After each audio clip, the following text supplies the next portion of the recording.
ودلوقتي يا حبايبي نقدر نقول مع بعض كده ايه رأيكم بقى في القمر ده؟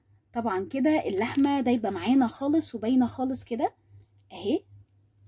بصوا كده اهي. طبعا احلى حاجة في حتة اللحمة كده مع الصوص بتاعها كده ان لازم تبقى اللحمة دايبة معانا كده.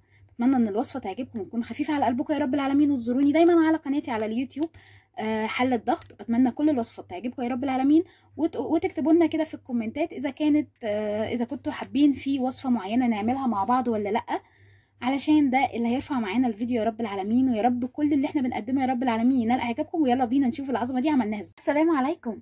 حبينا كده نعمل معاكم كده النهارده طريقه جديده لطريقه اللحمه، بتمنى انها تعجبكم وتكون خفيفه على قلبكم يا رب العالمين. هتبقى دايبه خالص في تتبيله تحفه جدا، وهنعمل لها صوص عظمه جدا ان انتوا تحبوه تاكلوه كده مع الرز والسلطه والحاجات الحلوه دي كلها. يلا بينا كده نشوف هنعمل مع بعض ازاي صوص اللحمه القمر ده. بتمنى ان الوصفه تعجبكم وتكون خفيفه على قلبكم يا رب العالمين. وما تنسونيش ابدا من لايك وشير وسبسكرايب للقناه عشان يوصلك كل جديد. يلا بينا كده نشوف كده اللحمه القمر دي هنعملها ازاي. انا معايا كده اللحمه مقطعاها التقطيع اللي انا عايزاه، ومعايا كده هي جزرايه واحده او جزرتين براحتك، لو بتحبوا الجزر كده في الاكل تمام جدا مفيش اي مشكله. يلا بينا كده هنروح على الوok بتاعنا. الوok معانا هنا كده مفيهوش اي حاجه ولا في اي ماده دهنيه ولا اي حاجه. هنبدا كده ننزل معاه كده بقرن الفلفل القمر ده. طبعا انا مشغله النار، وهننزل كده بالجزر واحده واحده. مش هنحط اي ماده دهنيه خالص دلوقتي.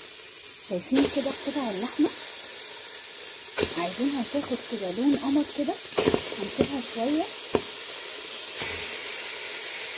بس اهم حاجه يا ريت اللي يعجبه الوصفه يا ريت يقول لنا كده في الكومنتات. طبعا احنا شايفين مفيش حاجه خالص، مفيش اي ماده دهنيه معانا.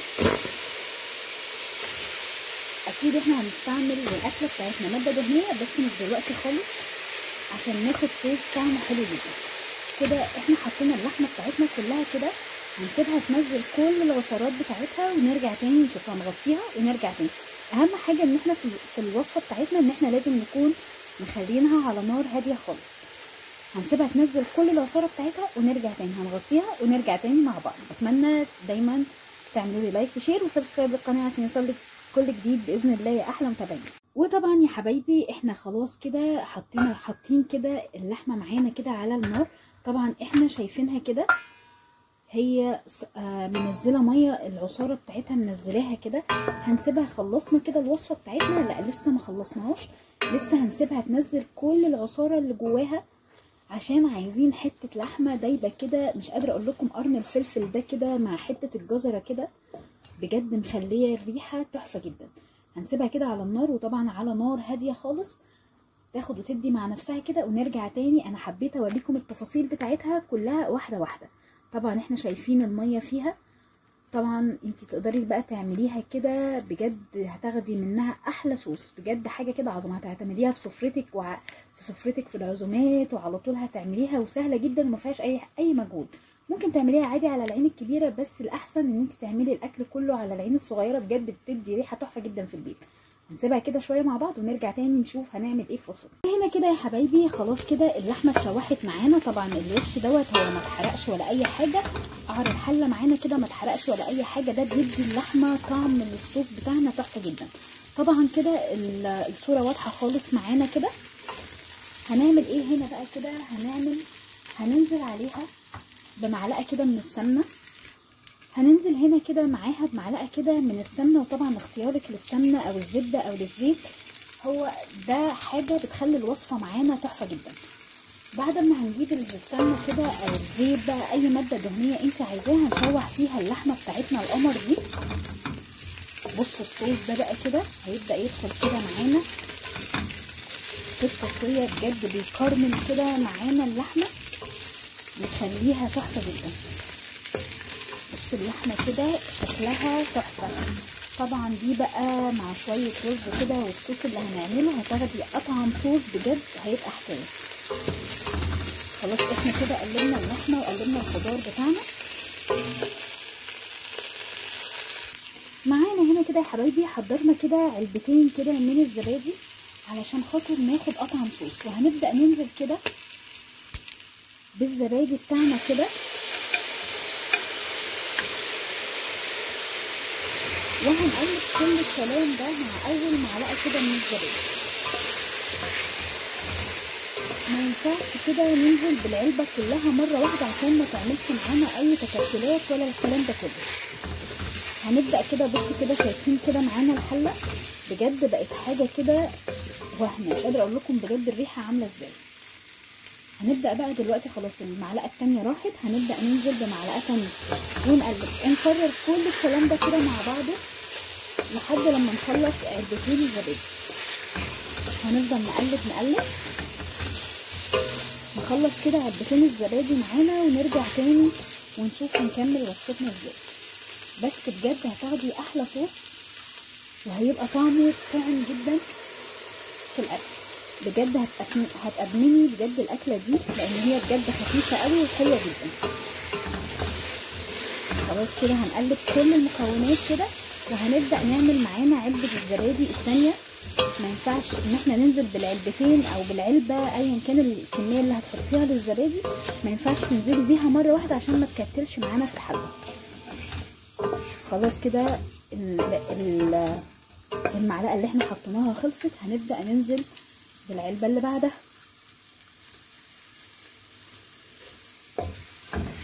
طبعا انا ما نزلتش بالعلبه دي، كانت اخر معلقه في العلبه الاولانيه. هنقلب وبعد لما خلاص تبدا تروح هنبدا ننزل بالعلبه الثانيه.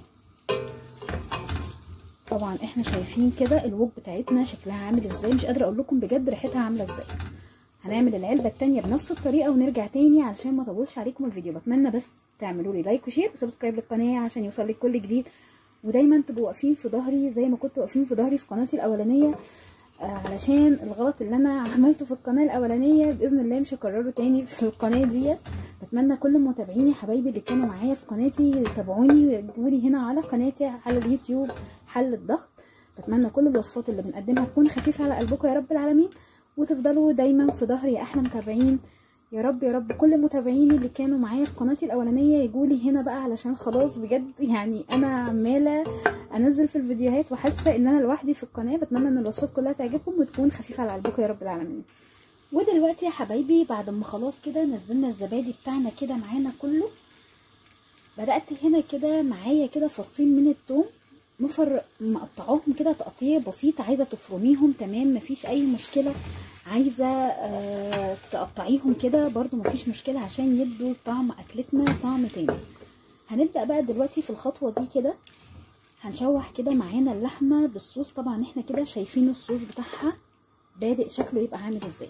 هنبدا هنا في الخطوه دي كده نزودها بس شويه صغيره كده من الميه، بس شويه صغيره خالص، ونغطي عليها ونفضل كل شويه نزودها شويه ونرجع تاني نشوف وصفتنا. طبعا احسن حاجه واسهل حاجه في الاكلات ان انت لازم تكوني عاملاها في وok كبيره كده علشان ما تقعدش تنطور كده على البوتاجاز معاكي وتبهدلك الدنيا. انا بصراحه دي اكتر حله انا عندي بحب استعملها، رغم ان انا عندي المقاسات بتاعتها، بس انا دي اكتر حله عندي بحب استعملها لان بجد بحب الحاجه كده تبقى واسعه وكبيره معايا. هنفضل كده نقلب كل الكلام ده كده مع بعض. طبعا احنا شايفين شكل الصوص عامل ازاي، حاجه كده عظمه بجد. وطبعا احنا لا حاطين ملح ولا اي توابل على الاكله بتاعتنا، مش عايزين نحط عليها اي توابل عشان نحس كده بطعم اللحمه. هنفضل كل شويه نزودها شويه ميه كده صغيرين لحد لما ناخد السوى اللي احنا عايزينه ونبدا نكمل وصفتنا نشوف هنكملها ازاي. اتمنى الوصفه تعجبكم وتكون خفيفه على قلبكم يا رب العالمين، وما تنسونيش ابدا من لايك وشير وسبسكرايب للقناه عشان يوصلك كل جديد، وكومنت ظريف منكم كده عشان ده اللي هيرفع لنا الفيديو. بتمنى كل متابعيني يبقوا معايا في قناتي الجديده حل الضغط على اليوتيوب. هنغطيها دلوقتي ونرجع تاني بعد ساعة بعد ايه لا مش بعد ساعة، كل شوية هنرجع نبص عليها ونرجع تاني نعملها.